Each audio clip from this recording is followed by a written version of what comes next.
¿A dónde está papi?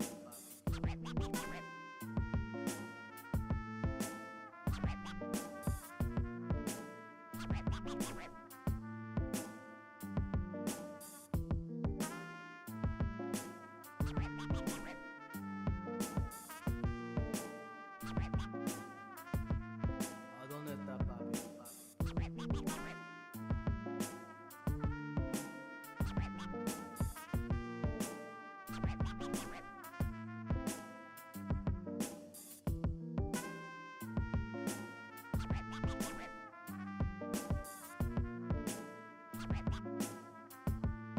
¿A dónde está papi?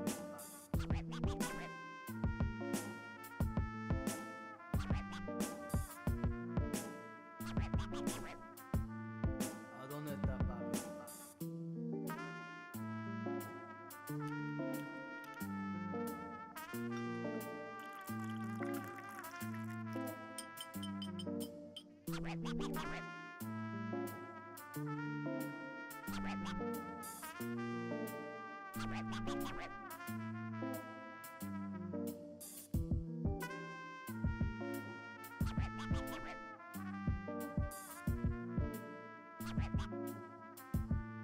¿A dónde está papi?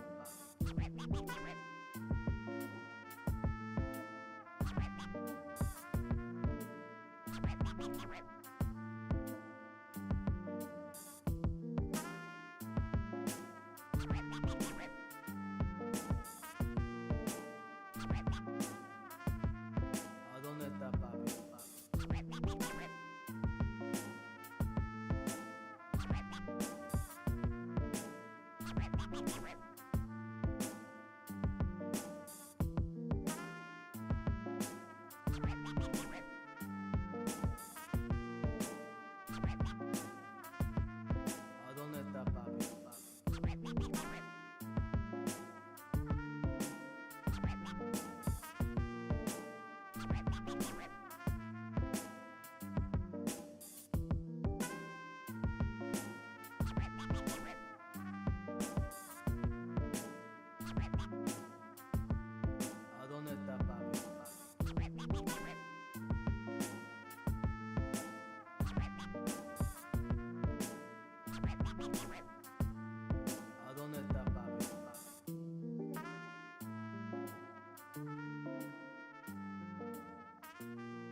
¿A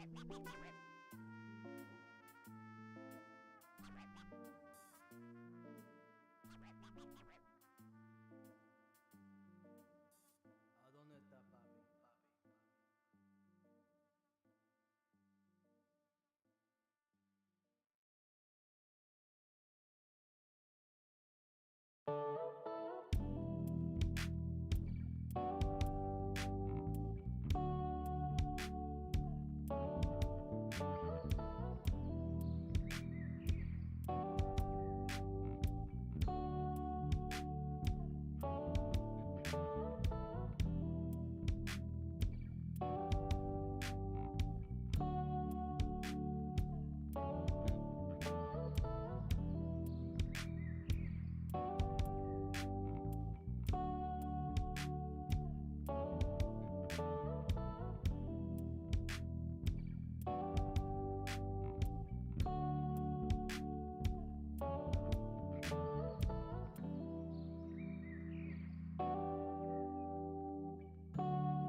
Welcome to the Tuesday stream. I hope everyone's having an awesome Tuesday. Welcome, everybody.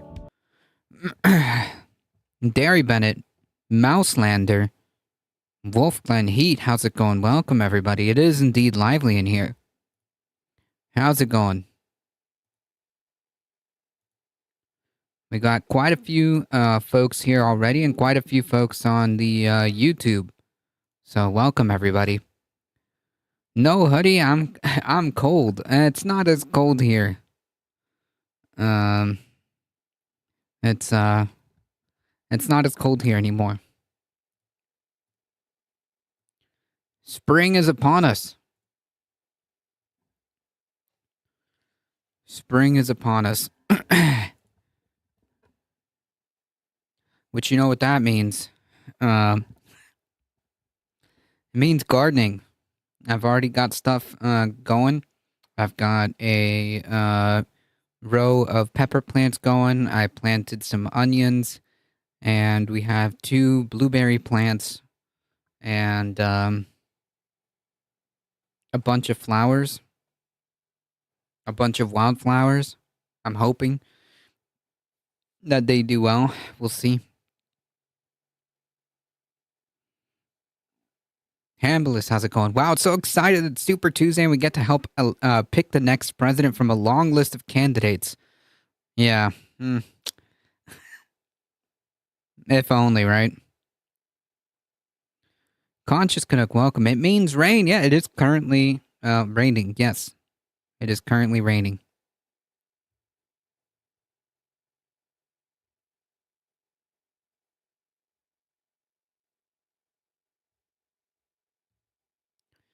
Folks, before we get started, don't forget a couple of things as always. As always, if you guys want to support the channel, don't forget hit the follow button if you haven't done so already. If you're on the YouTube, like, subscribe, do the awesome stuff. Spread the word, share, whatever, social media stuff. Do the social media, okay? And if you guys want to join the Discord, !Discord, you can hang out with some cool people. And if you want to join us, there is a monthly movie night. If you want to support the channel and wear some cool merch while doing so, there's also the merch store. Yeah, which genocidal war criminal should I vote for? It's a tough one, huh? Exactly. I'm always there. Also, really quick, if you guys have a second, consider following Heat 420. Whoa, okay, come back. How come that didn't work? All right, let me try this again.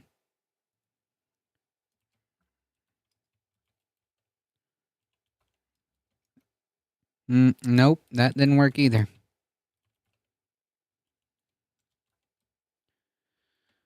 There you go. Aha! Consider following them on the Twitch.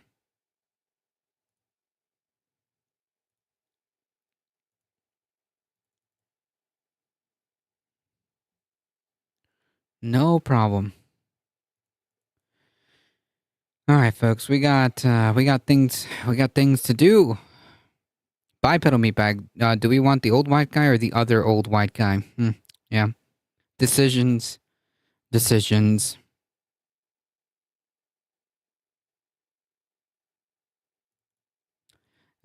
don't you dare criticize Biden, okay? The Russian protests are interesting. I'm not aware. I'm not aware of that. Like in Russia?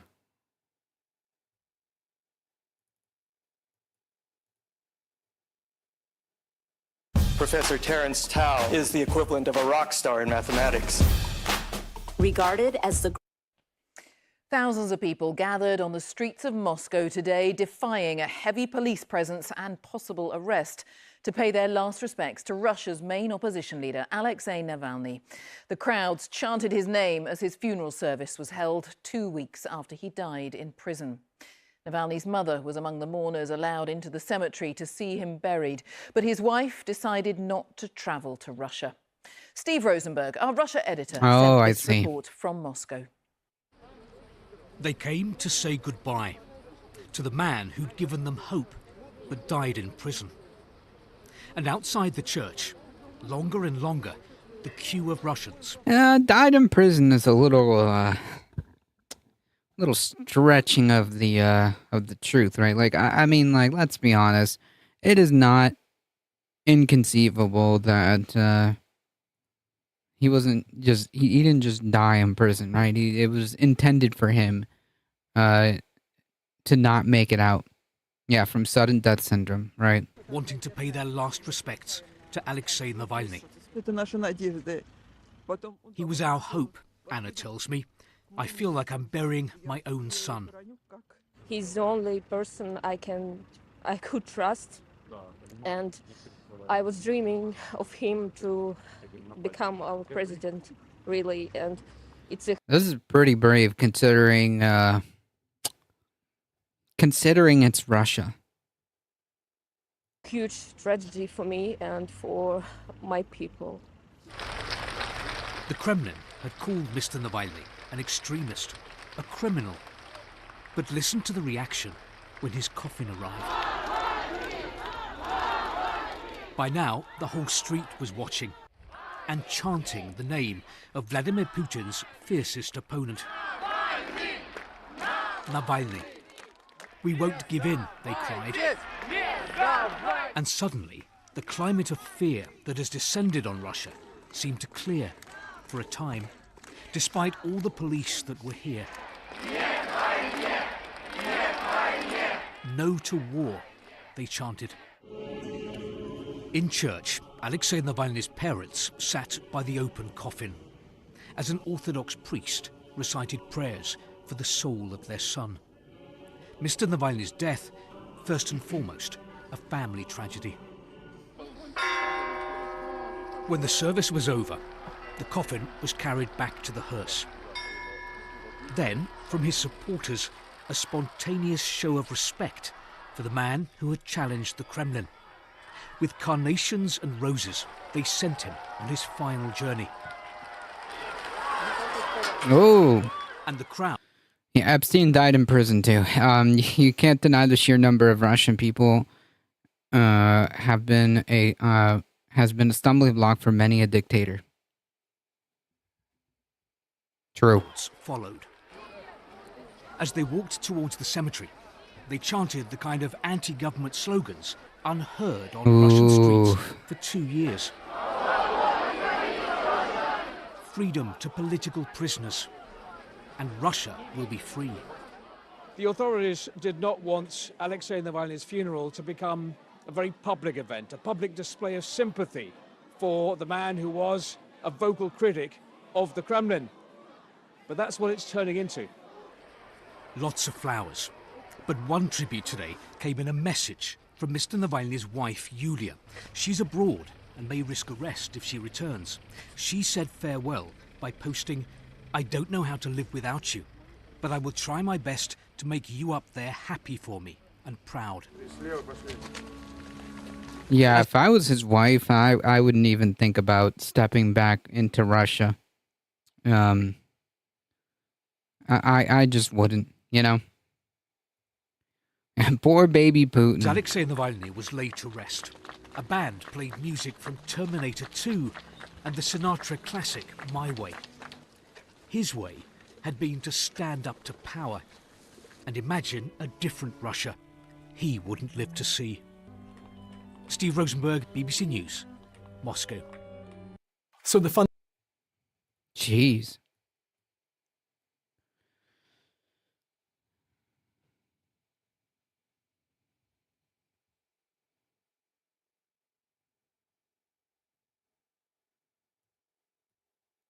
Still better than Gaza.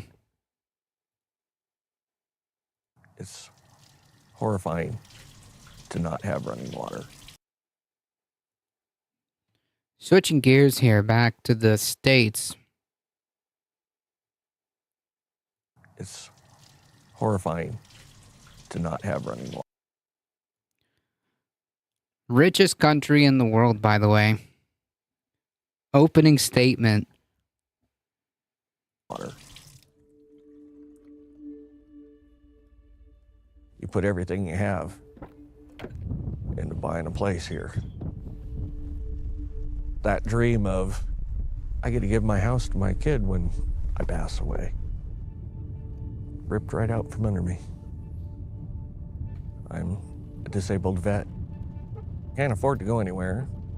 And the people that come into taking this from us, they're rich. They're really rich. In Arizona, like most... The Flint water crisis is 10 years old next month. Jeez.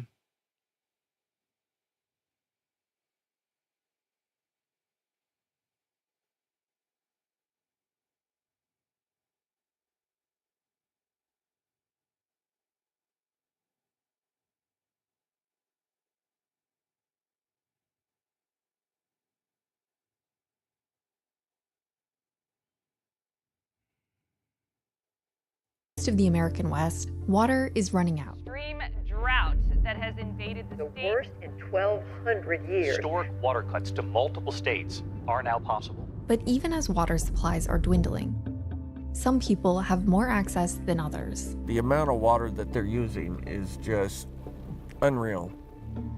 This is corrupt. It's just corrupt and another tactic of war. The water... What does it begun have the water wars have?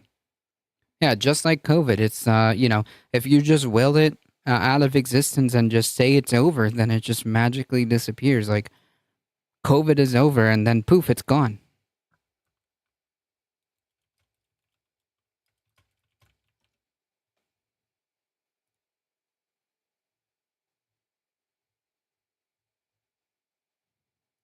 Just like that.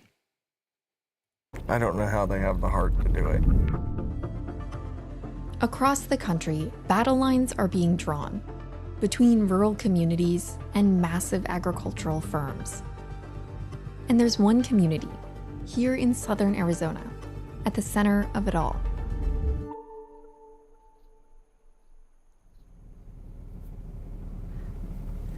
Yeah, they're cool to watch when they're flying around in their little formations or clouds.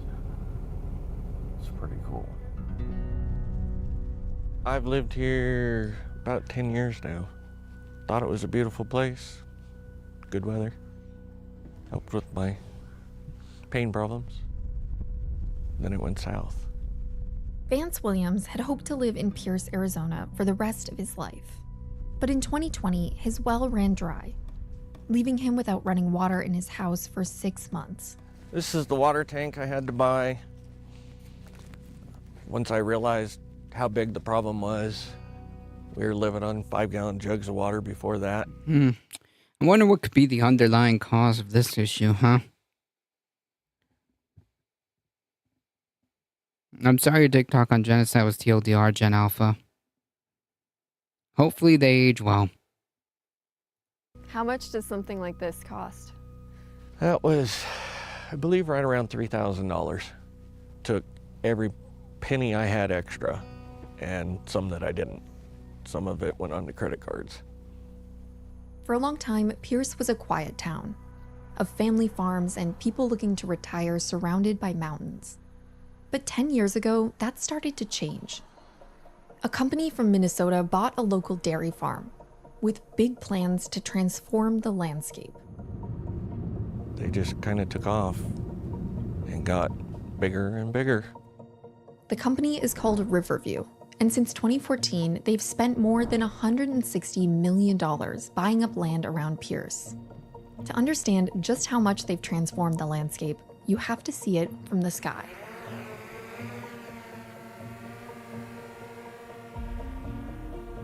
Riverview now owns 55,000 acres of land. Wow. They use it to grow alfalfa, enough to feed 100. Whew. Get it with your 13-year-olds. When I was a kid. Get with it, you 13-year-olds. When I was a kid. There's your problem. Minnesota's full of water. This is not a good use of resources. Yeah, but that's not a problem when that's not a factor in terms of capitalism, right? Capitalism claims to be an efficient system of economics, but it never turns out that way, huh? Alfalfa's sucking the Colorado River dry. 150,000 cattle, and that requires a lot of water. And a lot of that alfalfa gets shipped out of country. Nice. Before Riverview came to town, the dairy farm here used about 61 million gallons of water per year. But by 2022, Riverview's massive operation was using more than 14 times that, roughly 900 million gallons. And it wasn't long before their neighbors started to feel the effects. You know, when a parasite or a virus looks for a healthy host, that's what's going on here. Tracy Page lives just over a mile from one of Riverview's alfalfa. That's a pretty good description. That's a pretty good description of a capitalist, huh? Alfalfa fields. Her well dried up last July. What did it feel like to be going through something like that, having no water? It's a horrible feeling. I don't do like, amusement park rides, but I would imagine that free fall is actually closest to what it feels like. Because it just feels like I have no safety net.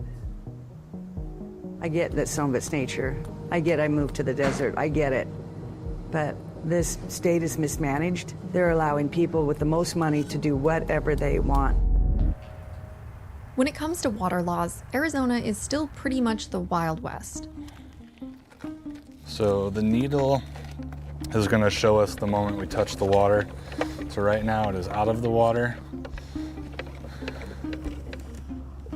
And then now it's in the water there. The state started monitoring water levels in 1980 after a landmark law created new conservation rules, like limiting the amount of water farms could use. You don't want to buy a home in an area that doesn't have the water to sustain you or your kids or your grandkids. There are checks and balances in place for locals so mom and pops, their wells don't go dry. Supposedly that's how it's supposed to be, but strip the land, not my problem, I'll move after. Yep, that's capitalism working as it should. But here's the catch. The 1980 law left out roughly 80% of the state. It basically just covered major cities and excluded rural areas. That's how Riverview is allowed to pump as much water as they want. The advantage lies with the people who have the deep enough pockets to drill deep wells. As long as you own the land and you submit the paperwork, you can drill a well as big or as deep as you'd like. And this is happening across the state, from a dairy farm owned by a Saudi prince, to a New York-based investment firm, to Nice. a billion-dollar insurance company. Cool. Arizona. Wow. Just awesome stuff happening. In programming lingo, WAD, working as designed. This extremely lax regulatory environment has made it an ideal home for corporations looking to pump unlimited water. What better deal? You can drill and get all the water you want and just build and build and build with really not much concern on those of us that were here trying to manage this water. I was dumber than six rocks, Katie. I thought that the economy would always take care of it. Yeah. Little buyer's remorse on the concept of capitalism, huh? I thought the invisible hand of the market would just self-correct. Yeah, well, that's not how that works. Ed Curry is a fourth-generation farmer in Pierce. He and his team grow chili peppers on a 2,000-acre farm. So let's go in here. I want you to smell the chili when I open this door, okay? Okay. This is the effect. Okay. All right. There you go. It smells amazing. Yeah. This valley is home to me. It'll always be home to me. I'll be buried here. I hope my kids are. I hope this is home for us for as long as we're on planet Earth. Water is critical. 3 hours on a hot afternoon in August, I can ruin a chili crop without right water. That's how critical it can be. For the past few months, Ed's been working with lawmakers to address the loophole that leaves rural communities without water protections. What they came up with is a bill that would give residents the power to set guardrails for how water can be used. It could incentivize more efficient irrigation systems, or simply force companies to drastically reduce their consumption. That local control is a huge part. It lets us kind of guide our ship. The overall plan, Katie, has to be that we shrink the water usage and that we make it more efficient. For us, water's been kind of the center of a beautiful life. And I want that to continue. Yeah, well, you kind of need water, right? Just a little bit. Sorry. Don't apologize. Why does that get you when you talk about the future and... Because capitalism working as designed, yes. That we learned on the farm around water and irrigation is who we are today. We were taught honesty. We were taught integrity. I don't want to lose that. And I want it available for other small farms. Well, you cannot expect capitalism to abide by those rules. That's not what capitalism is. Capitalism isn't looking at honesty or integrity. It's looking at what profit margins are available. That's the only question capitalism is interested in.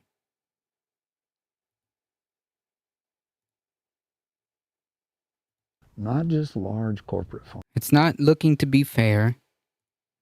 It's not looking to be moral. It's not looking to be, it's not looking to have integrity.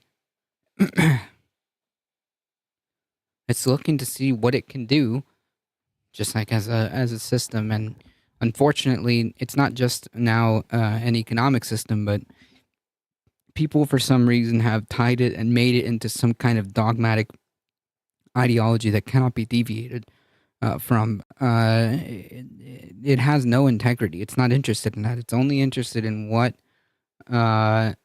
profit margins it can produce. Remember, billionaires buying water rights started years ago. They're mostly all accelerationist. Yep. I feel for this dude, but imagine the following generations can be exponentially worse. 100%. The only solution is revolution. Farms. Corporations don't have tears over it. They look at bottom line. Correct. 20 years ago, there was enough water in Pierce for residents to thrive. Today, it's code red. So it's worth asking, what will it look like 20 years from now? If companies like Riverview continue to get a free pass? And what would it take to change course? We're supposed to adapt to all these corporations and these people with, mass amounts of money, but they don't have to adapt to us. And that's not fair. Somebody's got to decide that people are more important than money. The people that should be doing this, that we've elected to do this, are looking the other way. I personally think they all need to live off of 5-gallon jugs of water for a while and understand how devastating that is to somebody that thought they had a forever home. I hope that 100 years from now, they know that we were right, that we were trying to make a difference. Well, soon we make it that far. So that this valuable desert, one of the last strongholds of water in the whole Southwest, came up with a bipartisan agreement that everybody came together out of care and concern for one another. Is it a dream? Probably. But is it possible? Yeah. Maybe. Thoughts on Nikki pulling out? Pulling out of the race? She's out? Like, is that official? I didn't hear about that. I mean, if she did, it is, whatever. It's expected, right?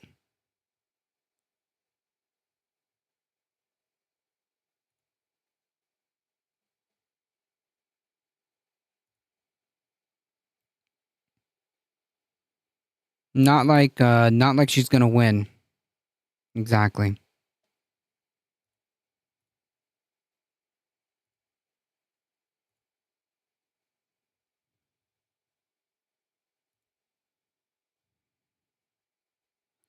Not seeing that news anyways. I mean, it's coming, folks. It's coming. It's only a matter of time, I think.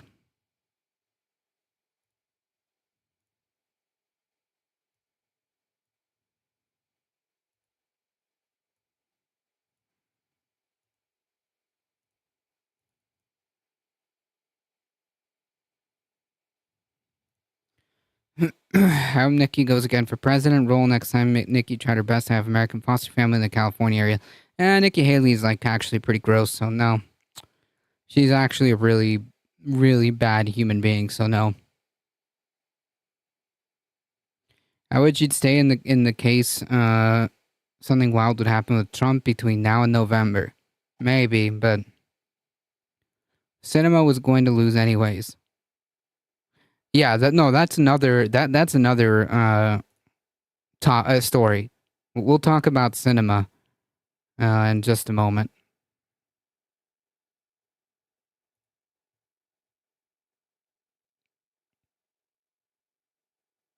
The result is that American policy on the Gaza war now appears hapless, ineffective, and immoral. The image of U.S. officials wringing their hands about civilian casualties while providing ever more weapons is grotesque. The image of a president of the United States mumbling words like indiscriminate and over the top to describe Israel's bombings suggests weakness and passivity. True. And complicity. I thought she wasn't strong enough to continue in primaries. I mean, she's not. Like, Nikki Haley has no chance of winning the primary, in my opinion. Part of the problem is that in trusting the Israeli government, Biden is trusting Bibi Netanyahu, an exceptionally clever politician who knows how to handle American presidents expertly and has done so for decades.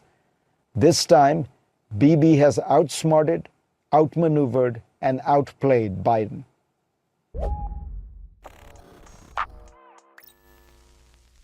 You just listened to part of Fareed Zakaria's scathing rebuke of the Biden administration's support for Israel. And that clip that you just watched is the main point that he made after a lengthy explanation about how Israel has defied the United States at every step of the way. True. Now, Fareed Zakaria saying this is really important because Biden actually listens to and respects Fareed. In an Axios article about Biden's obsession with Morning Joe, we also learned that Fareed Zakaria's Sunday show on CNN is Biden's second favorite show because, quote, Biden has quoted from Zakaria's show at length, according to a person who has heard his comments. Biden also sat for an interview with Zakaria. Biden's fallen over quite a few times this year, which could be concerning to his age. Yeah, well, you know, unfortunately, our other options aren't that great either. Like, this is an overall pretty bad situation, right? She's not running to win anymore. She's positioning for a future. She's betting on Trump losing one way or another, and then she looks great for 2028 or a Senate run. Maybe, but I don't think. I don't know. I don't think the MAGA cult is about it. I'll be honest. Yeah, Trump is no spring chicken. Last year, aides say Biden respects these voices on cable TV and loves when they applaud his actions. I feel bad for the Secret Service guy on Trump diaper duty. True. It's all really bleak. Yep. He's about to read Fareed's new book. Nice. So to have someone with the ear of the president bluntly say that his support for Israel is immoral and that weapons need to be cut off immediately, that matters. And furthermore, Biden, like Trump, has a very, very large ego. So if he hears from someone he respects that he looks weak, that could hopefully get him to rethink his stance towards Israel. Now, before Fareed reached that conclusion that we saw, he made a really strong case as to why Biden's policy on Israel has been a complete and utter failure. Let's watch. When Hamas launched its gruesome terror attack on Israel on October 7th of last year, President Biden made a decision based on conviction and calculation. He announced his complete solidarity with the country. Biden must have calculated that the only way to have any influence on Israel would be to hug it close, show real empathy, send it the arms it needed, and thus earn Israel's trust to shape its response. It was a thought-through strategy, but it has failed almost completely. From the start, the administration urged the Israelis to consider proportionality. Yeah, I mean, like that's pretty much the nicest reading of it, but more directly, she's counting on a Republican Party change after Trump fails, so she isn't worried about the MAGAs. If they win, she's done anyways. Got it. Well, yeah, maybe so. Since Biden has been president, he has never given the UK a trade deal. What are you on about? You're making no sense, dude. In their response to Hamas. Israel heard it and went ahead with one of the most extensive bombing campaigns in this century against a population of about 2.2 million people that by Israel's own estimates contained about 30,000 Hamas militants. By one January estimate, more than half of buildings across Gaza have been damaged or destroyed. The administration counseled Israel against a large ground invasion of Gaza, advising it to take a narrower, targeted approach aimed at eliminating Hamas militants and infrastructure. The Israeli government had lots of long meetings with U.S. officials and then again went ahead with the ground invasion. The Biden team urged a humanitarian pause, but only got a brief one when it was able to get the government of Qatar to broker a hostage exchange. After initial operations wound up, American officials told Israeli officials that what was done in the north of Gaza could not be done to the south. Yet, after telling people to move to the south to get out of harm's way, Israel then proceeded to bomb the south in a manner that President Biden himself admitted is indiscriminate. The U.S. has repeatedly pressured Israel to make greater efforts to protect innocent civilians. Yep, and none of it is being listened to. Bro, I don't care. I really don't care. Yeah, broken record. To little avail. Now it has been counseling against an invasion of Rafah, the city nestled close to Egypt, where over 1 million Palestinians have huddled together. Prime Minister Benjamin Netanyahu has promised to invade Rafah, whether another hostage deal is made or not. Washington has warned that after the war, there should be no Israeli seizure of land in Gaza and no new Israeli occupation of the territory. The Israeli government's plans are to do both. The result is that American policy on the Gaza war now appears hapless, ineffective, and immoral. True. Yes, it came all the way from the UK to troll about Biden, sure. Yeah. That framing there is really important, not for us, but for Biden specifically. Fareed is sympathizing with Biden and frames his initial stance towards Israel as strategic in order to persuade them. But I mean, as time went on, it's undeniable that that approach has failed. And this is someone that Biden respects, telling him to grow a spine and basically change policies immediately so you stop looking so weak and foolish. Yep, maybe Joe saw that, Joe. I hope so. I hope so. The carrot approach has obviously been a colossal failure. Now it's time for the stick. This isn't some far-left extremist saying this. This is Fareed Zakaria on CNN saying this, somebody that Biden respects. And really, Israel is so lucky that someone like Biden is in power currently, because cutting off weapons should be the bare minimum. If he actually cared about international law, we would sanction Israel and cut them off from the entire international community immediately. I mean, allowing this illegal rogue behavior to continue lets other countries know that they don't have to respect international rules and norms, and they can do what they want so long as they have the support of a really powerful country. It undermines the U.S.'s credibility internationally, it's immoral, and it is killing Biden's chances of getting reelected, and he has to wake up and recognize that. Hi, I'm Nicole Hockley from Sandy Hook Promise. I know this is hard to hear, but it's important. Now another... Hey, Zachap, how's it going? Welcome. Obama needs to make some personal phone calls, yeah.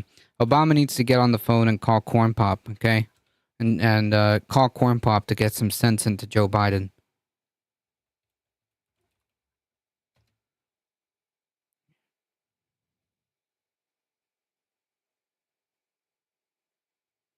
Should be sleeping. Another point that Fareed went on to make is that the Israelis currently supporting the barbaric policies of their military in Gaza as a result of October 7th are one day going to come to regret this in the same way that Americans came to regret our post 9/11 foreign policy in the Middle East. But Biden, as somebody who is a true friend to Israel, can maybe convince them by going to the Knesset and speaking to them to stop. And in doing so, he can show the world that he still has what it takes to be a leader, which is kind of important now, given the concerns about his mental acuity and lack of energy and overall weakness that he's criticized for.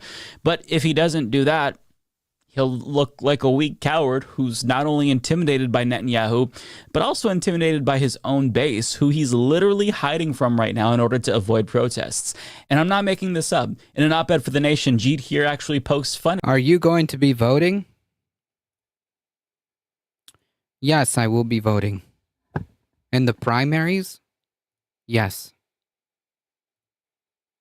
Biden, because he's basically gone into the political equivalent of the witness protection program in order to hide from his angry base. And this is in response to a report from NBC News where they detail how, quote, President Joe Biden's team is increasingly taking extraordinary steps to minimize disruptions from pro-Palestinian protests at his events by making them smaller, withholding their precise locations from the media and the public until he arrives, avoiding college campuses, and in at least one instance considering hiring a private company to vet attendees. I mean, this is beyond embarrassing. Whew, I thought you were convinced the war criminal of anything, but there is a huge value in just not supporting it, right? Because, like, at the very least, right, like, if Netanyahu isn't going to stop, then, like, we shouldn't participate and give him support. Grandpa, no, the man can bunker down extremely well. Yep. It's not gonna protect him, though. It's not gonna stop people from being angry. It's not going to stop people from staying home in the general. I'm just saying. You can't. Or if you don't stay home at the general, which, I mean, there are down ballots. Like, there are reasons to go to the ballot box. There are ballot initiatives that are very important going on depending on what state you're in. There are local elections. There are state representatives. Things like that. I'm just specifically talking about the presidential race.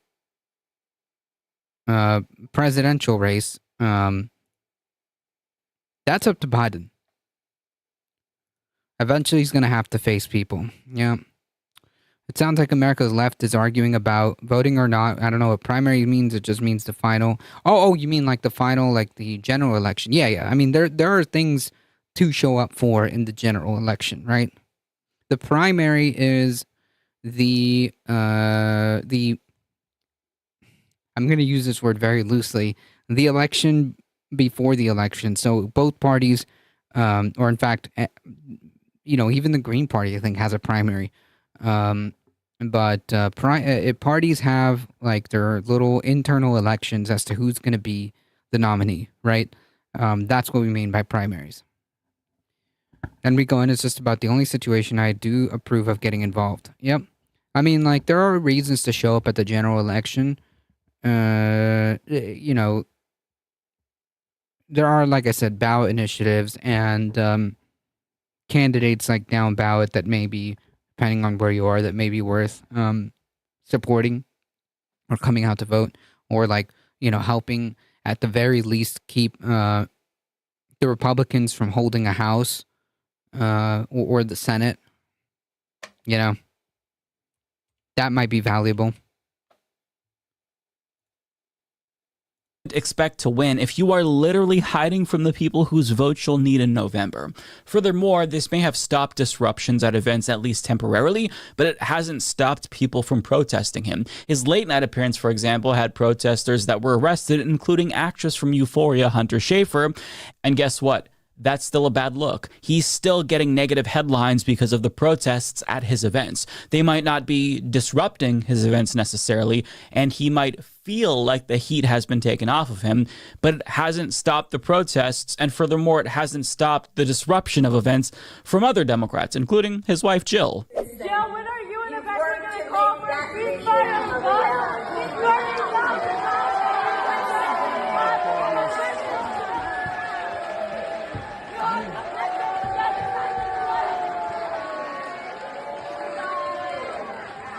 No, she said ceasefire. Get her out of there. That's the kind of people that Biden feels the most comfortable being around right now, aside from his rich donors who host private fundraisers for him. Deranged liberal sycophants who feel emboldened to literally put their hands on a young woman all because she dares to speak out against genocide. Those cultist pigs that we just saw in that video hissing at that young woman and grabbing her, they should feel absolutely ashamed of themselves because they are no different than Trump cultists. They're not. They think that they are, but they're not. They're just as bad. That's their response to somebody saying genocide bad. Shame on all of them. But I mean, none of this has to happen. That's the main point. None of this has to continue happening. Biden can stop doing a genocide. He could stop supporting Israel's genocide, and things would probably get better almost immediately. At least the disruptions would stop, and he wouldn't have to hide from the public. I mean, either way, though, he's going to have to face these voters that he's hiding from. The question... Yeah, he's going to have to face them one way or another. Either he addresses the concerns or he doesn't. And he'll face the consequences at the ballot box. And it's not going to be the voters' fault. The Democratic Convention is going to be wild. I think that's in August, I want to say, right? Is it in August? I'm pretty sure it's in August. Blue MAGA, exactly. This is who we're talking about. This is who we're talking about. Wait until the debates. The debates between Trump and Biden? Question is whether or not he's going to face them now or in November. And given the threat that Trump poses, I really hope that he chooses to nut up sooner rather than later, because if he doesn't, we're all fucked. And since he's been ignoring his base, who's told him for months to stop, my hope is that maybe he'll actually listen to Fareed Zakaria. But I mean, we'll have to wait and see. And the administration's tone, it's at least changed pretty sharply since Michigan's uncommitted vote last week. But we'll have to wait and see if an actual policy change will be accompanied with this shift in tone. Because right. I think the Dems is in August. The Republicans are in July. Got it. Will Trump show up? That's doubtful. The debate has been ongoing since 24/7, 365 on that Twitch AI channel for the past year straight. Oh my God, I forgot about that. It came up as a suggestion. I did not click on it. I was not going to get into that. Nope. Because actions speak louder than words, and he can say one thing, but if he's continuing to fund and support Israel materially, then what he says doesn't matter, and the protests are they're going to continue, and he risks losing if he doesn't actually listen to people like Fareed, who are issuing these good faith criticisms, telling him, you've got to stop right now. I watched 5 minutes of AI Jesus and that was enough. Oh my God, I saw that channel also pop up. Is that still a thing? Is AI Jesus like still a live channel?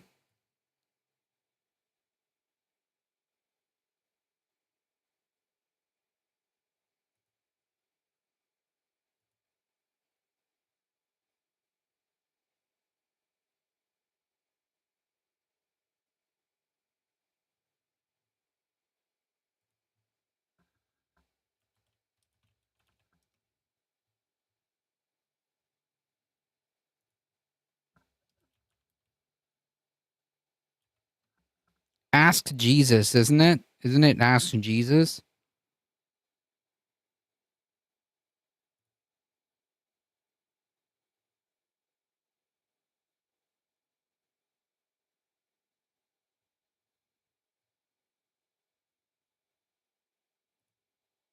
Oh my God. And unity, such as soccer or basketball. These sports can bring people together and encourage collaboration, which aligns with my teachings of love and togetherness.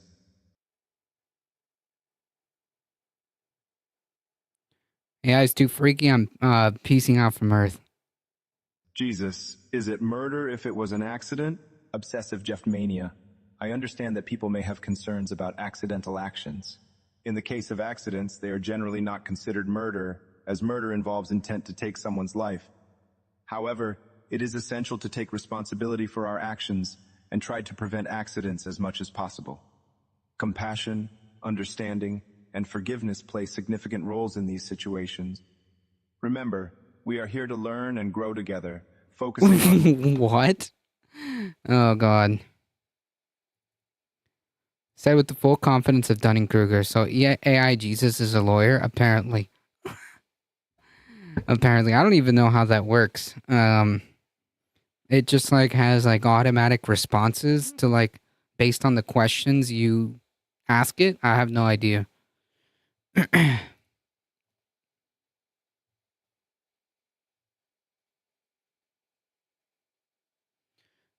Why is AI Jesus so white? I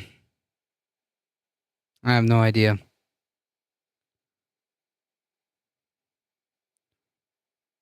He just riffs with questions. Ask Megyn Kelly. He just riffs questions from chat. Exactly. That's so... no, I'm good. I'm good. So following the other state that... Big Gretch After that legislation was done, now we have Arizona planning to cancel $2 billion in medical debt.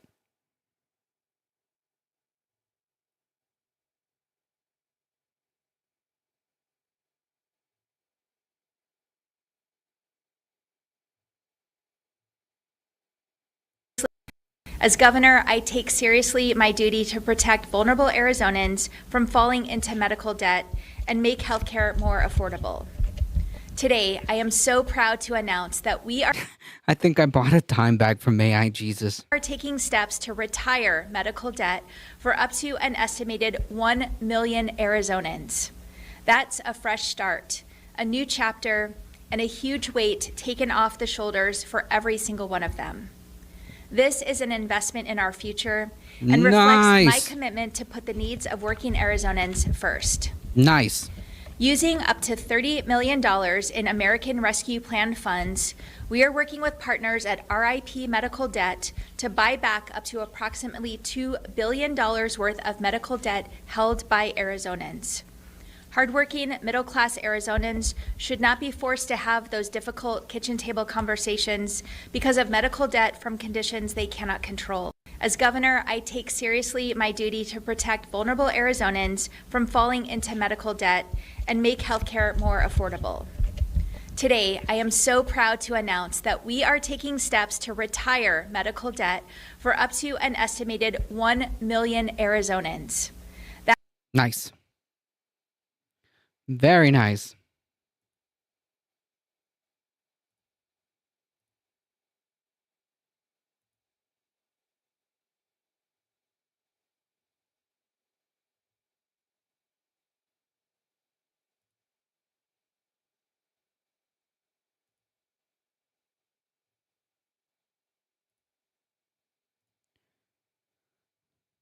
Ends up being just one guy. At least they gave a number. Yeah, no, it's a pretty decent move, considering, you know, what they're working with. My state took rescue funds to give every single cop an $8,500 bonus. Jesus.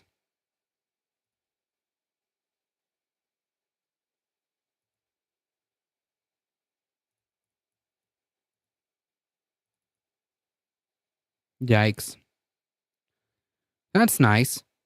At least 2 other states, Connecticut and New Jersey, have moved to erase medical debt owed by their residents, in addition to a growing number of municipal and county governments across the nation. Nice. Nice.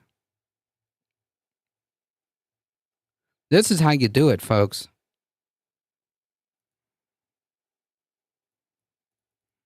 Capitalism. This seems like a vulnerable and naive idea we can corrupt and profit from. True.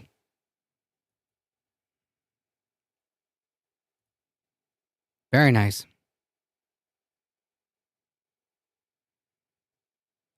Bezos should take note and give all streamers 8,500. Yeah, and that would be still like, but a drop in the bucket for Bezos if you did that. Like Jeff Bezos could give every single streamer $8,500, just no questions asked, and it would like he would. I suspect that he wouldn't even notice that it happened.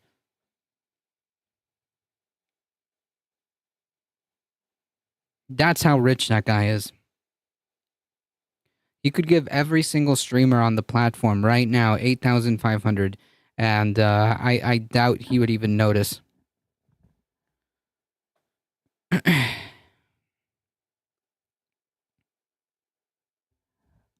It would be like a rounding error for him.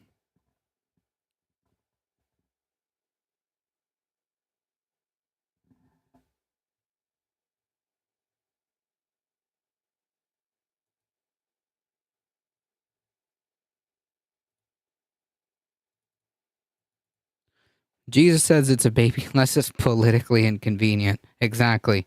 GOP Jesus.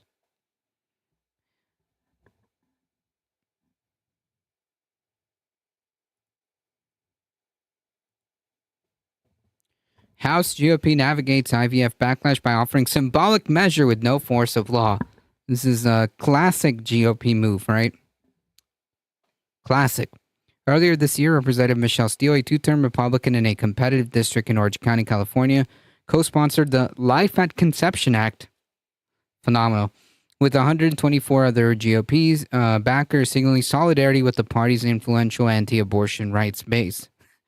But last month, when the Alabama Supreme Court ruled that embryos created as part of in vitro fertilization are children, it sparked a political dilemma for Steele. IVF has broad support, and her critics were quick to note that the bill she backed could in effect nationalize the Alabama ruling and threaten IVF, a process in which unused embryos are often discarded.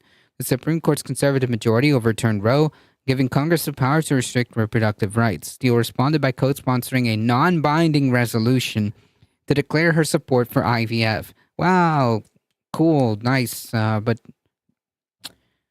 effectively does nothing. Quote, as someone who struggled with infertility and personally witnessed the miracle of IVF, I strongly believe that IVF should remain protected and accessible. Well, now you're lying in the grave you decided to dig for yourself, right? You're lying in the same grave you decided to dig for yourself and the rest of your constituency.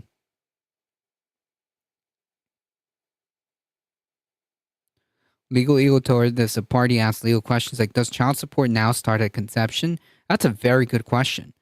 I suspect that these people didn't think that far ahead. The Steele-backed Life at Conception Act says legal protections for human beings take effect at the moment of fertilization. So legal protections, as Hambliss just pointed out, legal protections. So that means that as soon as, moment of fertilization, boom, does child support happen? And like, what if by a medical,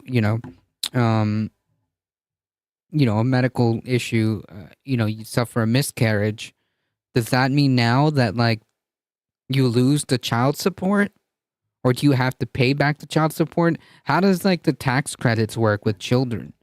Do you declare them on your dependents?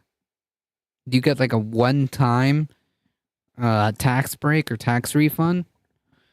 She also hasn't signed on to the Access Family Building Act, which has only Democratic sponsors and would establish tangible legal protections for assisted reproductive technology like IVF. Steele's office didn't respond to a message seeking comment on how she reconciles her pro-IVF stance with backing the Life at Conception Act, because you can't. You can't. El Salvador is brutal when it comes to abortion rights, miscarriage, or stillborn equals prison. Extremely Christian. Makes sense as to considering who's currently the president, right? And do all existing frozen embryos now need to be unfrozen and implanted? What about the ones with defects? Yeah, I don't know. I'm gonna put like 40 eggs in the freezer if I can get money from the government. Yeah, you just need to move to Alabama and declare, your 40 dependents.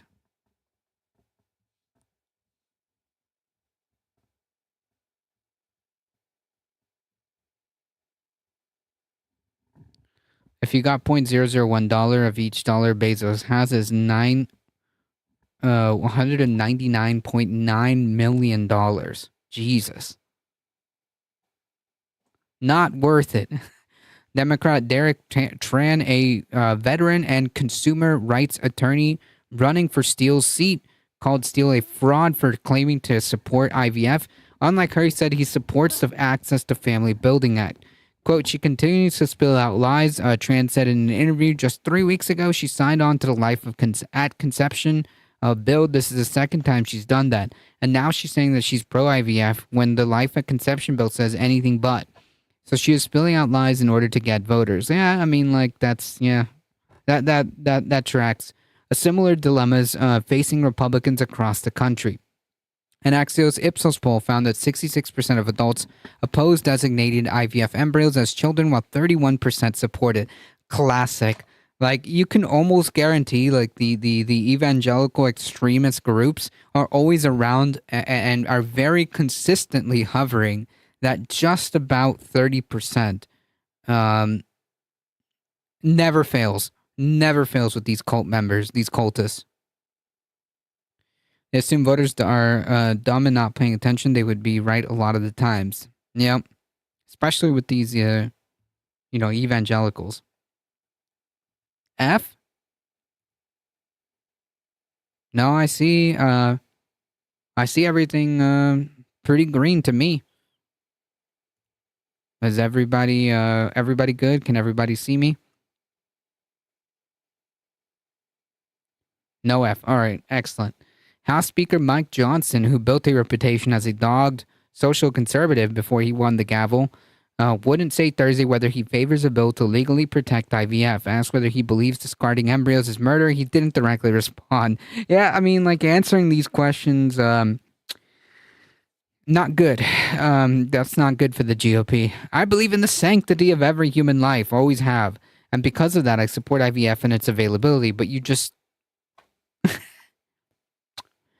he said technology has brought about an estimated 8 million births and added that many close friends who have used IVF. Quote, it needs to be readily, time for mental gymnastics. It needs to be readily available. It needs to be something that every American supports. It needs to be handled with an ethical manner.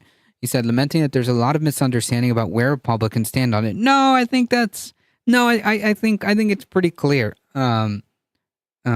Perhaps you, misunderstand, or perhaps you think that we're stupid and are incapable of understanding, but no, we understand loud and clear. We hear you loud and clear. Numerous Republicans in competitive districts have taken to supporting symbolic resolutions in the wake of the IVF controversy.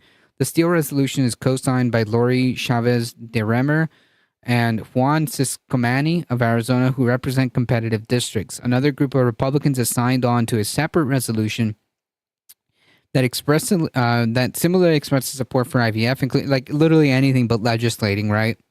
I stand squarely on the fence.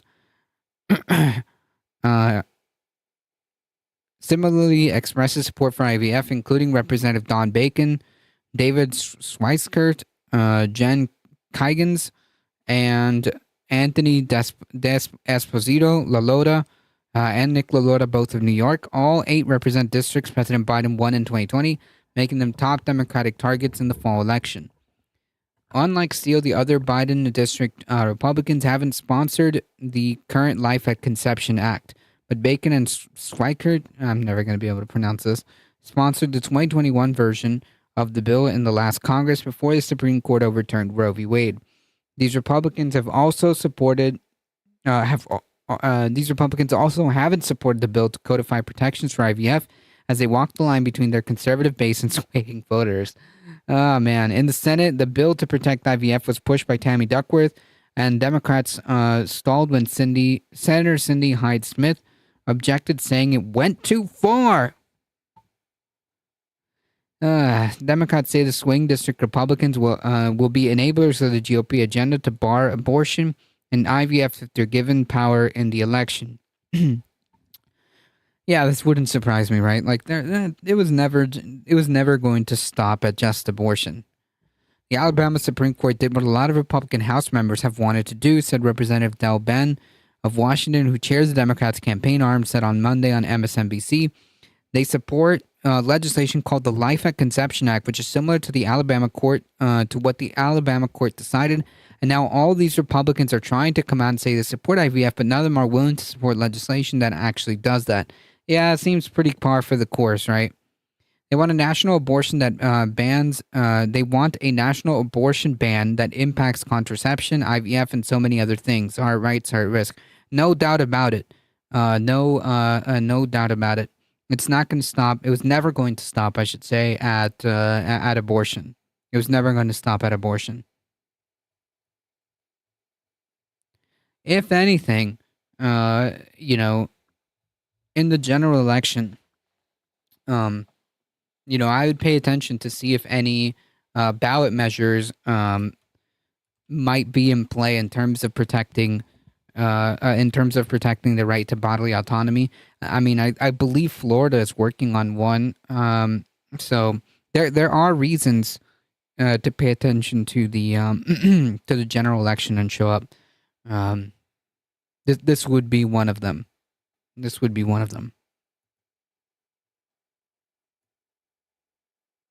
You just got to pay attention to what your particular ballot contains.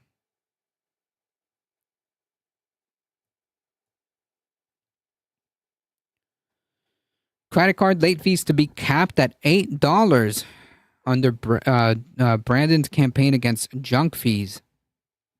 The Biden administration announced a rule on Tuesday today to cap all credit card late fees at $8, or about 1/4 the average fee of $32.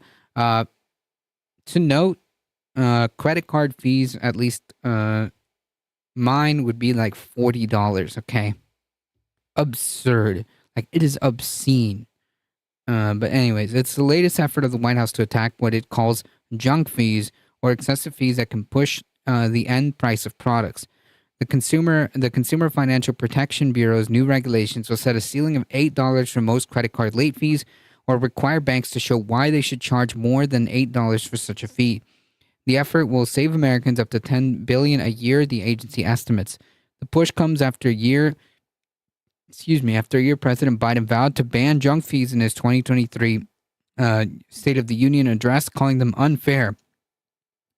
Junk fees generate big money for businesses ranging from airlines to financial service firms, with consumers paying $90 billion annually in excessive charges. I mean, that's just capitalism, dude.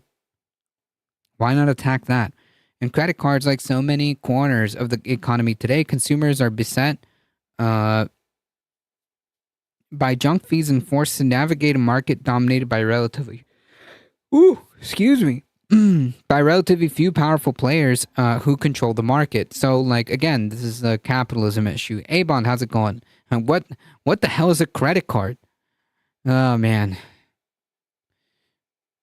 Said Rohit Chopra, director of the CFPB, in a statement. President Biden planned to highlight the proposal along with other efforts to reduce the cost to Americans at a meeting of his competition council on Tuesday today. Part of the effort, Biden is forming a new strike force to crack down on illegal and unfair pricing on things like groceries, prescription drugs, healthcare, housing, and financial services. The strike force will be led by Justice Department and the Federal Trade Commission, according to a White House statement. I mean, like, you know, when you had years to get this together, but okay. The underlying issue here is capitalism. That's the issue. And if you are unwilling to call it out, I'm afraid you will be under-equipped to actually tackle it.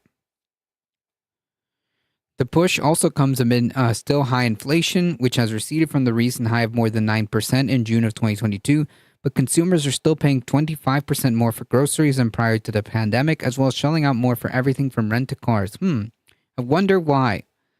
President Biden is in the fight for the long haul when it comes to lowering prices for American consumers, says Lyle Brainard, the director of the National Economic Council, on a conference call about the strike force. The Biden administration has portrayed the White House Competition Council as a way to save people money and promote greater competition within the U.S. economy. Press X to doubt. I don't know. I'm not convinced that that's. I'm not convinced that that's how that issue will get resolved. The White House Council of Economic Advisors produced an analysis indicating that the Biden administration's overall effort will eliminate $20 billion in annual junk fees. Now, that being said, it's actually that being said, I'm not going to be opposed to eliminating these junk fees. The effort appears to have done little so far to help Biden politically ahead of this year's presidential election. I wonder why. What is the big issue that's really holding Biden back? Like, besides like economic conditions that are affecting people directly, like what else could possibly be happening in the world that is currently diminishing Biden's chances of winning the election, provided that him and his campaign and the Democratic Party want to win. Okay? Operating on that presumption, what else could possibly be happening that is hindering his chances currently? Just 34% of U.S. adults approve of Biden's economic leadership, according to a new survey by the AP. Associated Press, NORC, Center for Public Affairs Research. Americans held more than 1.05 trillion on their credit cards in the third quarter of 2023, a record and a figure certain to grow once but we're struggling putting stuff on credit. Our food is expensive, but this economy is very strong. That's a figure certain to grow once the fourth quarter data is released by the Federal Deposit Insurance Corporation next month. Those balances are now carrying interest on them, which is the highest it's been since the Federal Reserve started tracking data in the mid-1990s. Whew, that's not great. That's not good.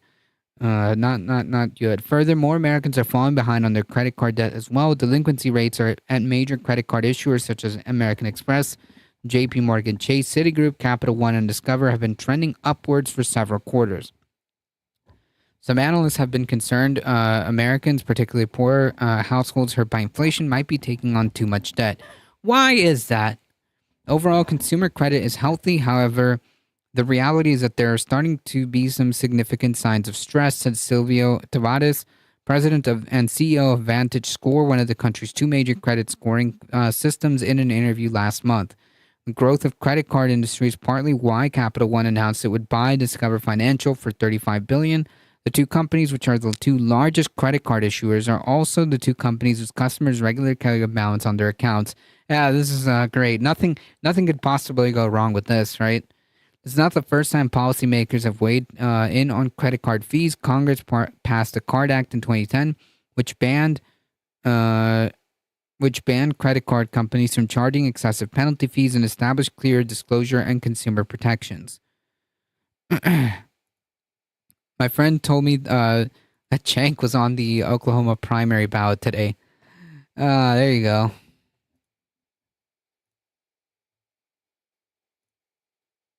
Justice is coming.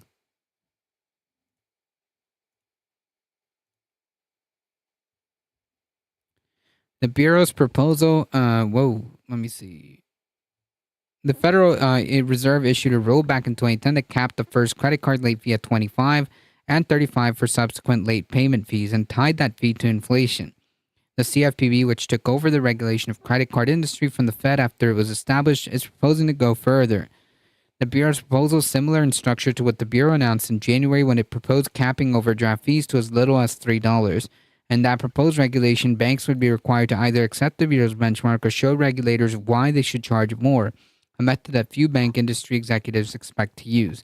Credit card companies collect billions of dollars in excess late fees at the expense of economically vulnerable families each year, said Chuck Bell, Advocacy Program Director for Consumer Reports, said in a statement. It's simply unfair to impose a steep late fee penalty that far exceeds the credit card company's cost, especially when someone is just a few hours or a couple days late making their payment. Another move highlighted by the White House, the Agricultural Department has finalized its rule to stop what it deems to be deceptive contracts by meat processors and to ban retaliation against small farmers and ranchers that work together in associations. Will any of this actually get implemented? I don't know. Will the powerful lobbying interest step in? I don't know. If something like this were to come into effect, I wouldn't exactly be opposed to this. Chipping away at our debt $8 at a time. How about no late fees? That would be ideal. Because it's kind of absurd. Like, if you're struggling to pay, like a credit card or a loan or whatever it is, because it turns out that you need stuff like, food, I think it's unfair and unreasonable to then slap on more debt. Does that make sense? Like, it's already bad enough that this is saddled. This is with interest, right? Like, you didn't take out that credit card for free. You didn't swipe that card for free. There's interest attached to that. I don't know. It's very expensive to be poor. Yep. Exactly. Exactly.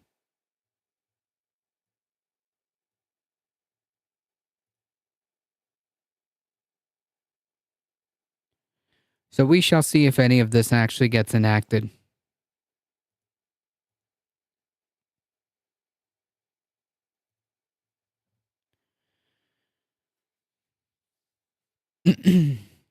Independent Senator Kyrsten Sinema will not run for re-election in Arizona. Bye-bye. Bye-bye. Independent Senator Kyrsten Sinema announced, and good riddance, honestly, announced, can we do a little, like, little one of these as she walks out the door? Announced on Tuesday today that she will not run for re-election this year, leaving the Senate after one term that saw her paint Arizona blue, leave the Democratic Party, and play a key role in numerous legislative negotiations in a tightly divided Senate. Like, holding up potentially, holding up really good legislation. Because I choose civility. Understanding, listening, and working together to get the stuff done. I will leave the Senate at the end of this year. Okay.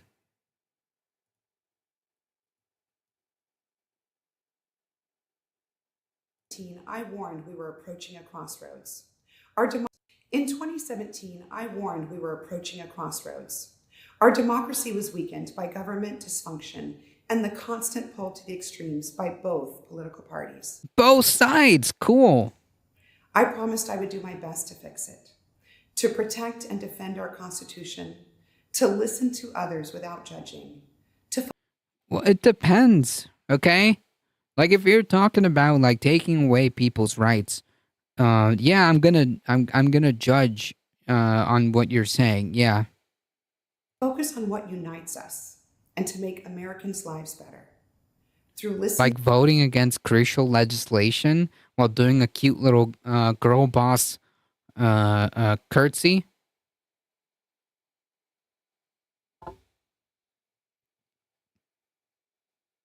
While screwing poor people or doing the little girl boss, thumbs down. Listen to others without judging is for therapists, not for senators. True. understanding, and compromise, we delivered tangible results that make America safer, stronger, and more prosperous. Question mark? Yet, despite modernizing our infrastructure, ensuring clean water, delivering good jobs and safer communities, There's a little asterisk on that because,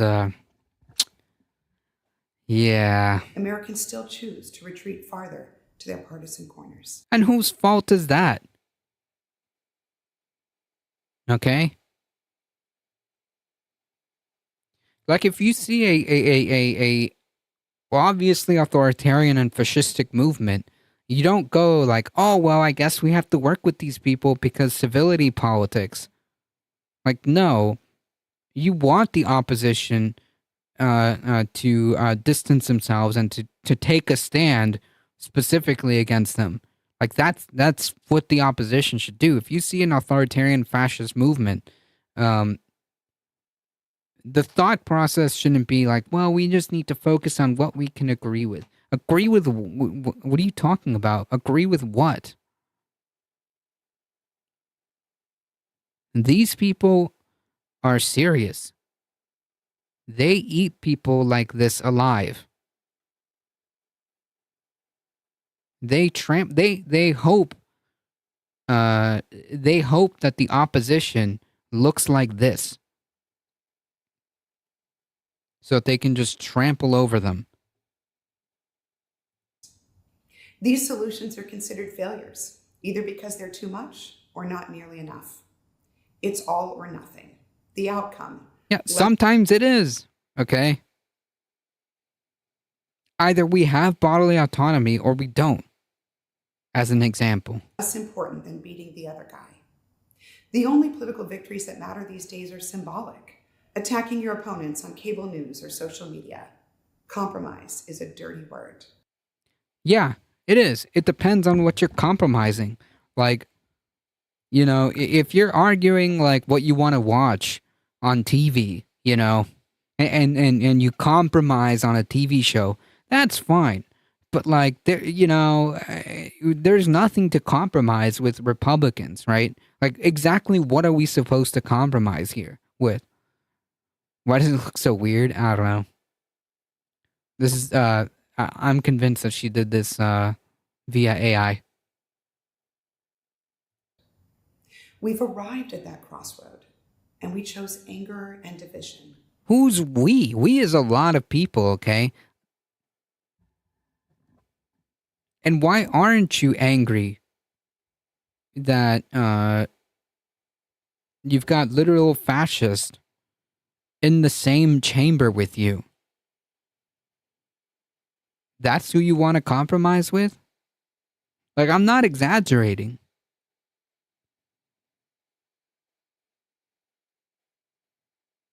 This is so condescending, it's amazing. Welcome, Read and Rap. This is so condescending and dismissive, it's actually amazing. As if it's wrong to make a dividing line between you and a fascist movement. As if it's wrong to be angry that we are potentially on the cusp of a far-right movement just straight up taking power. I believe in my approach, but it's not what America wants right now. I love Arizona, and I am so proud of what we've delivered. Because I choose or lack thereof. Civility, understanding, listening, working together to get stuff done, I will leave the Senate at the end of this year. Over my career, I've shown how government can work for everyday people. Partnering with Senator Rob Portman and 8 other bipartisan senators, our historic infrastructure law gave Arizonans better broadband, new roads and bridges, cleaner air and water. Something that shouldn't even need to be, like, debated, right? Like, taking care of, cleaner water and bridges and all that, that's kind of like the day-to-day operations of what a government is supposed to do anyways. Does that make sense? And more job opportunities. Teaming up with Senator Todd Young, we saved the CHIPS and Science Law from partisan collapse. Now America and Arizona can lead the way in semiconductor manufacturing, and our country is safer and more secure. Working with Senators Mitt Romney, Tammy Baldwin, and others, we gave Americans of all backgrounds peace of mind, protecting marriage and religious freedoms. Yeah. By standing up to short-sighted partisan ideas, I protected our country's economic growth and competitiveness. How? By giving up votes? By torpedoing the freaking Build Back Better Act? And kept taxes low during a time of rampant inflation. Taxes low for who? Low taxes for who? And I ensured Arizona had a voice in Washington, delivering unprecedented resources for Arizona and the West's historic drought. Bringing Senators John Cornyn, Chris Murphy, and Tom Tillis together to tackle the intractable issue of gun violence, we saved lives. What did you do? What legislation was this?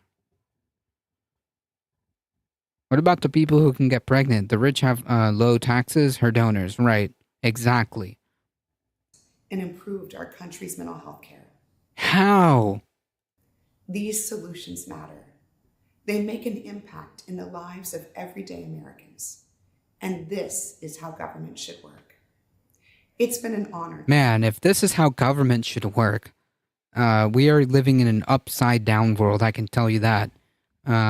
If this is what she considers a successful career, if this is what she considers, man, how far have we fallen coming from a Green Party candidate all the way to corporate shill. This is amazing, the journey of Senator Sinema. If this is what she considers a success and how government should work, yeah, this is delusional. Only the most minority people have seen success, though. Yeah, the wealthy. To serve Arizona for the past 20 years. Thank you.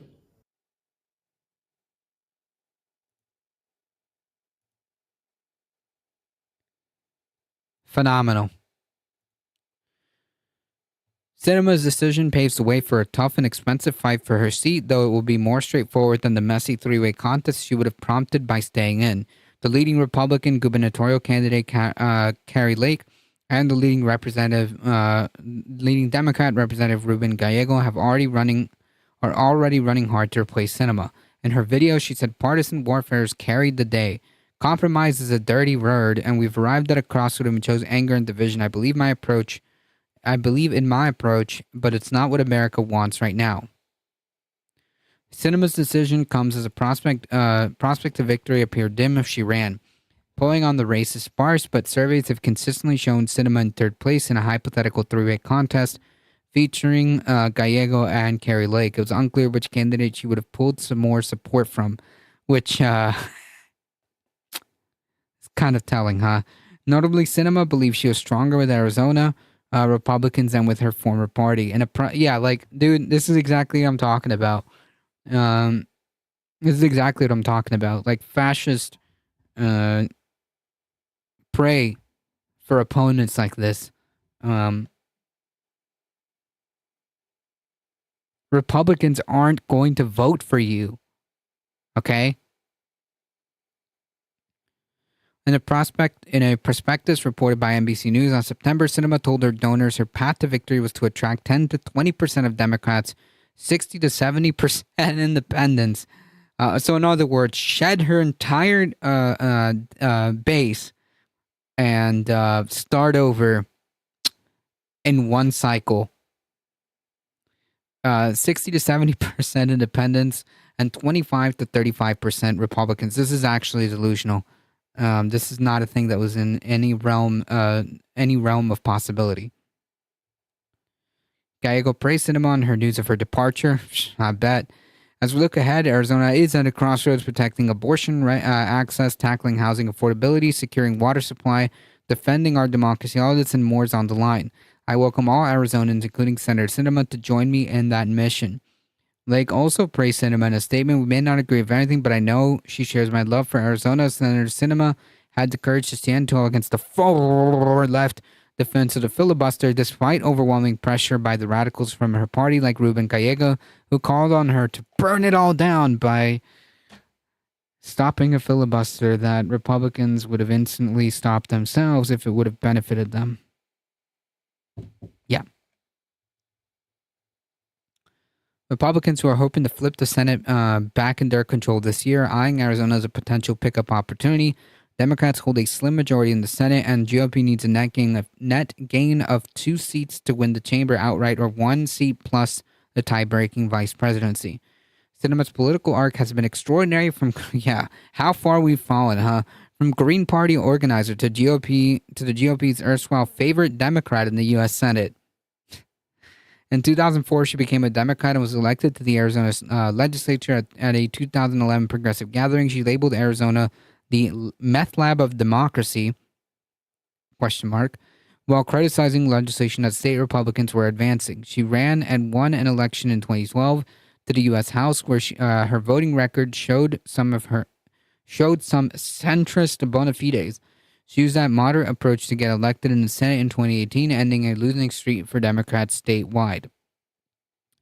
Sinema was pivotal during Biden's first 2 years in a 50-50 Senate, using her clout to shape his legislation, his signature Inflation Reduction Act, and single-handedly nixed provisions she opposed, like tax rates increase on corporations and the wealthy. Yeah, that's what she was talking about, how we kept taxes low. That's what she's talking about. When she said, I'm proud to keep taxes low, she's talking about her single-handedly twisting the Biden administration's arm to nix tax increases on corporations and wealthy,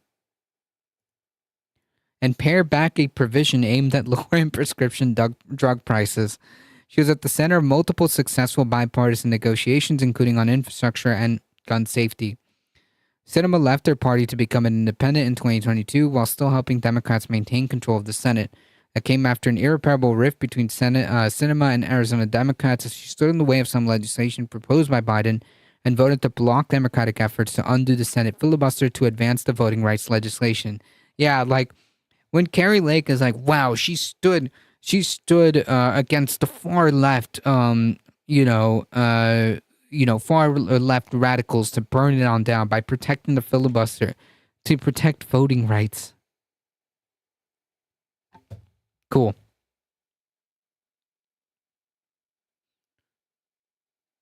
Previous key allies like Emily's List said they would no longer support Sinema, and there was a talk of Gallego challenging her in the Democratic primary. She announced in December of 2022 that she would leave the Democratic Party and become an independent, but Sinema did not tip her hand about whether she'd run for re-election.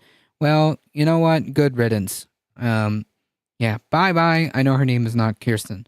Sinema's influence has waned since Republicans took control of the House and Democrats gained one seat in the Senate in 2023. The Arizona Senator negotiated a border security deal with the Democrats and Republicans earlier this year, but it was blocked by Republicans. But what I've demonstrated in my 5 years in the Senate is that I've proven track record of bringing desperate interest and groups together, finding common ground, and moving forward with bipartisan solutions like giving Republicans everything they want on the immigration bill. As often she did, she shrugged off a question about her re-election plans, casting it as a side joke compared to her legislative work. I'm 100% focused on delivering a real result. Yeah, anyways, good riddance. Nobody, you won't be missed.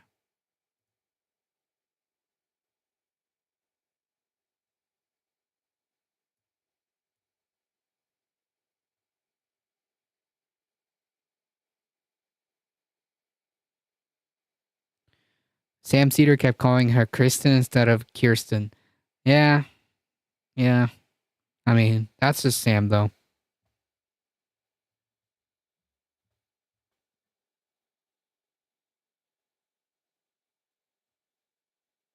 He's allowed to do that.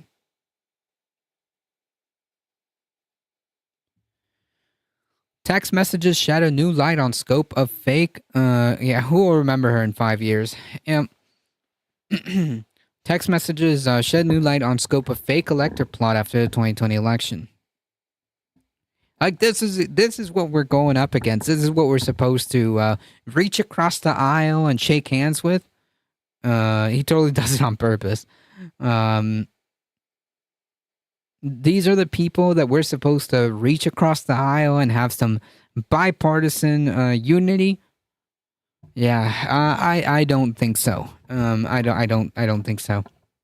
Like when you see a party or a movement or ideology moving in this direction, like the only thing that you should be doing is trying to crush it. Crush it. Right-wing attorney Kenneth Chesebro, who helped devise the Trump campaign's fake elector plot, continued proposing ways to overturn the 2020 presidential election even after the insurrection on January 6th. According to texts and emails made public yesterday, Monday, as part of a lawsuit. The text also revealed that an attorney for Donald Trump claimed to have sent a memo to the White House, the real decision makers, about how to carry out this fake elector plot across the country. The new materials were disclosed after Chesebro and former Trump lawyer Jim Tropis, who are both from Wisconsin, settled a lawsuit brought by Wisconsin's real Democratic electors in 2020. These revelations build on what is known about Trump's effort to cling to power, which led to federal and state election subversion indictments. Chesebro pleaded guilty in Georgia and has been identified by CNN as one of the unindicted co-conspirators in the federal case. Trump has denied any wrongdoing. The tranche. Hey, there's another famous Sam Cedar word. A tranche of emails, texts, and photos offer additional evidence that Chesebro pushed for the elector plot to move forward regardless of whether Trump won or any lawsuits challenging the election results. Regardless of whether Trump won any of the lawsuits challenging the election results. This undercuts his recent testimony to state prosecutors in which he said the fake electors were contingent on winning the litigation. Yeah. Chesbro's lawyer declined to comment, noting Chesbro represented himself in the civil litigation. CNN has reached out to Chesbro for comment. Chesbro and his attorney have maintained that all of his legal work for the Trump campaign was done in good faith and was largely rooted in historical precedent from past disputed presidential elections. Yeah, okay. As CNN previously reported, Chesbro pushed a more aggressive version of the fake elector plot from a secret Twitter account that he later described in his interview with Michigan investigators. Like this, I mean, you can't, this is indisputable. The dude's admitting that this is what happened. Apparently, according to moderates and centrists like Sinema, we should have bipartisan approach with these people. Tranche. Chesbro told Troupis in late 2020 that it was really not necessary to link the GOP electors to ongoing litigation. Having the electors send in alternate slates of votes on December 14th can pay huge dividends if there is no litigation pending on January 6th, even if there's no litigation.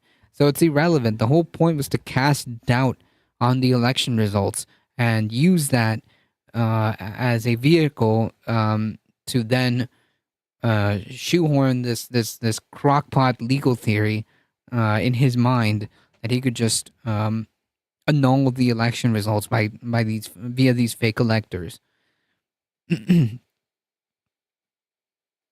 Congress could seat the pro-Trump electors even if Trump lost all legal cases and none are pending, Chesbro wrote in an email to Troupis on December 8th of 2020. Weeks later, CNN previously reported Chesbro protested outside the Capitol and shadowed conspiracy theorist Alex Jones while Congress certified the election results on January 6th. Previously unseen pictures made public on Monday include a selfie that Chesbro took near the Capitol with Jones in the background. He also texted Troupis that he caught a whiff of tear gas deployed against the pro-Trump insurrectionists. The text showed that even after the carnage of the January 6th insurrection, Chesbro continued pitching the ideas to Troupis for how the election could be overturned through long-shot lawsuits. According to the text change, he told Troupis on January 8th of 21, the events of the last 2 days opened up legal options in the states for winning rulings favorable to Trump. Chesbro wrote a series of memos in 2020 spelling out what the pro-Trump electors should do in their respective states, including one memo in early December that Troop claimed he sent directly to the White House according to new release messages. Quote, Jim, can you send my December 6th memo to the Trump lawyer Justin Clark? Messaging on January 6th being the real date is key. Chesbro wrote to Troupis on December 7th. I've sent it to the White House this afternoon. The real decision makers, Troupis responded, though he didn't identify who at the White House received this memo. I also gave it to Reince so he might talk with the president, Troupis added, referring to Trump's former White House chief of staff, Reince Priebus, who's also from Wisconsin. Priebus, Chesbro, Troupis, and other Wisconsinites attended the Oval Office meeting with Trump a few weeks after the December 6th memo was distributed, and Chesbro briefed Trump about the fake electors planning, according to CNN past reporting. In December 6th of 2020 memo, Chesbro laid out the plan to put forth slates of Republican electors in 7 key swing states that Trump lost, including Wisconsin. Trump campaign ultimately carried out this plan on December 14th. And we all saw that attempted to be done. I mean, it is just, again, it should, every time we bring this up, it should shock people because it really is unbelievable that the Republican Party made a coordinated effort to literally overturn the election using the Electoral College, using the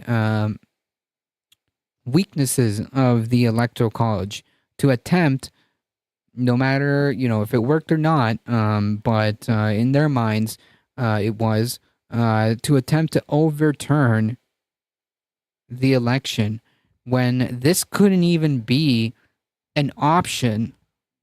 Like, first of all, like that's just absurd, beyond absurd that we literally witnessed this in history, that this entire party made this happen or attempted to make this happen, and are now facing criminal charges. And now the same dude is the front runner for the same party.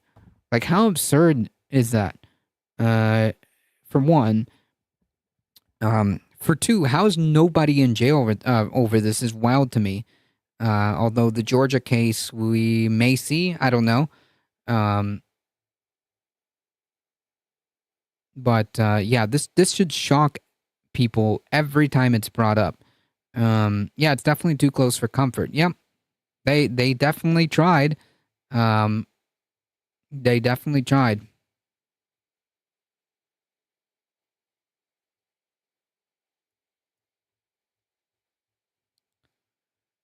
And you know what? They may try again. They may try again.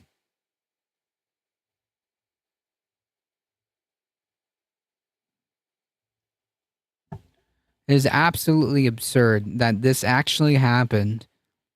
And we're supposed to somehow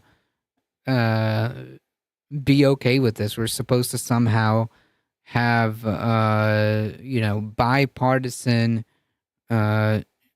deals with these people. These should be permanent pariahs. They have no business in having any say in whatever semblance of democracy that, to the extent that even exists. It's absurd. Democracy here in this country is on shaky grounds. Yeah, 100%. And they're the ones who are shaking the ground. They're the ones who are testing, to the extent that, again, they exist, the guardrails. It's just wild to me. It's just wild to me that we're literally reading a story about how the very same party, the very same dude, the very same campaign, the very same party attempted to steal the election, blamed the Democratic Party for trying to steal the election. Meanwhile, they were the ones who put forth this plan to actually steal the election. Did y'all watch her speech regarding stepping down? I had to drive and missed a bit. Yeah, we did. We did. She's so horrible. Yes. Yes. No loss. No loss there. Okay.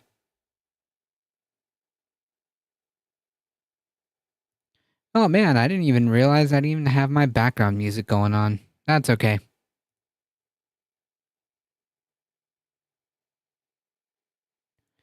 Yeah, we went over the speech. Right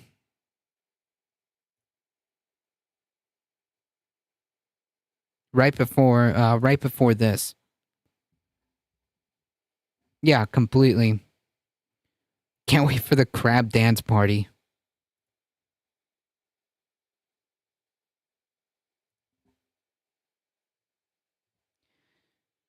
And this is what the Democrats are gambling with.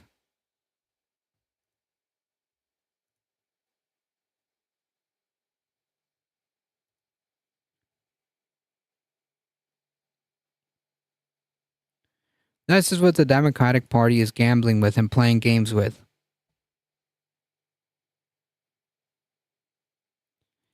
If there was ever a time to be incredibly partisan and stand up against these people, it would be now.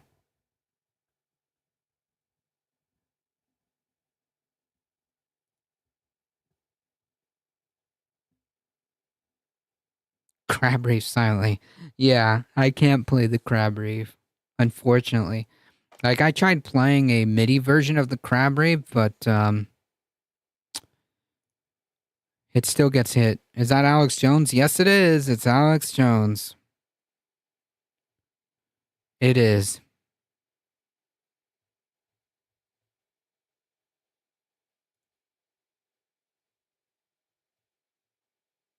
Well, that's interesting. I didn't even realize my music wasn't even going in the background. That's okay. We still got through it.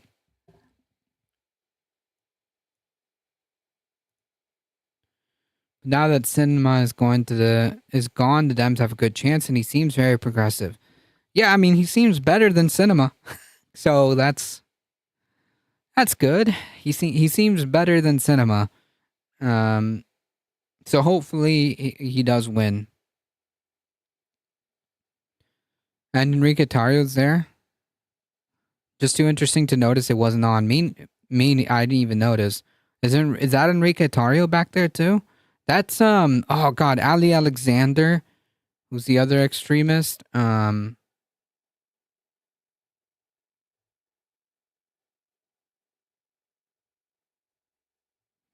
recognize this guy, Ali Alexander, Alex Jones. Is Tarrio the one with his face covering? With his face covered?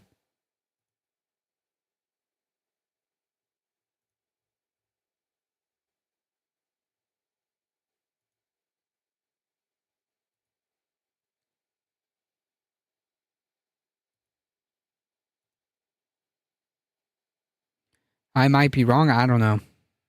Actually, no, I don't think he was. I don't think he was here. No, it can't be. Yeah, it can't be Ace Frame, because he wasn't there. He was he was in another state, I think, at the time, because the feds ran him off.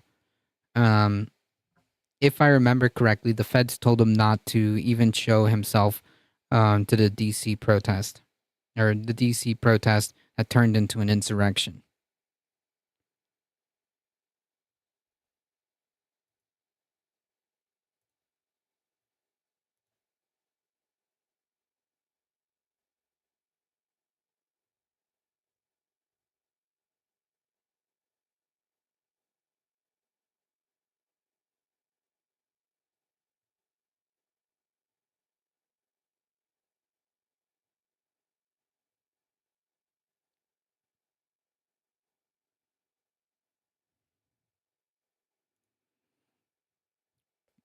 Glad I wasn't there. I used to work inside the Capitol. Wow.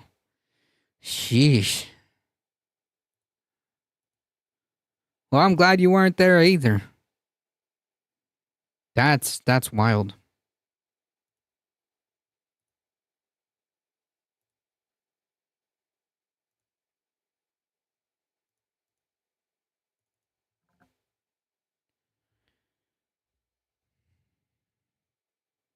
All right, folks, we made it. We got through all the stories. I appreciate all of you guys hanging out. Before we go, just a couple of announcements again. Don't forget, folks, if you enjoy the content, hit the follow button. It really does help us out. We just crossed the 2,371 followers. Look at that. Nice. Thank you for all the support. Thank you for the follows, biddies, subscriptions, all that stuff. As far as the YouTube, there's quite a few of you. There was quite a few of you on the YouTube, so I appreciate you guys hanging out on the YouTube stream. Throw down a like if you enjoyed the stream, and subscribe, do all the awesome stuff. Spread the word. Okay, we're here Monday through Thursday, 5 p.m. Eastern time. So definitely come back and bring a friend as well. Thank you, Heat, for modding the chat. Thank you, Michael Hasser. I appreciate it. You guys are awesome. Thank you, Abon, for the tier 1 sub at the last second on the 11th hour. Thank you. I appreciate that. I'm in both places. Thank you, Mouselander. That really does help. I appreciate it. You guys rock. Yes, indeed. Don't forget, folks, again, U2ADT. Nah, I can't do this. I can't do this without you guys. Don't forget, folks, the Discord. Join the Discord, okay? There's a lot of cool people in the Discord. And if you want to join movie night, you can. It's once a month, last Saturday of every month. If you want to support the channel and want to do so while wearing some cool merch, consider checking out the merch store, okay? I appreciate all of you guys again. Thank you to the mods. Thank you, Mike Glassler. Thank you, Heat. Follow Heat420_ as well. I think I got it. I got it. Ha! And I saw Zachap earlier in the chat. I appreciate that. Thank you. Go check them out. All right, folks. It's time for me to get some dinner. As always, folks, please stay safe. Please take care of each other. I love you all, and I hope to see you guys in the next one tomorrow, 5 p.m. Eastern Time. Friday Junior. No, not Friday Junior. Wednesday. See ya.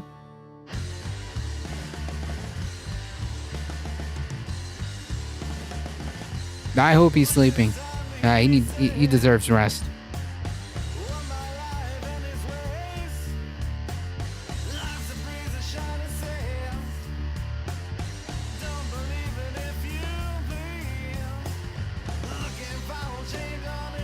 Appreciate it.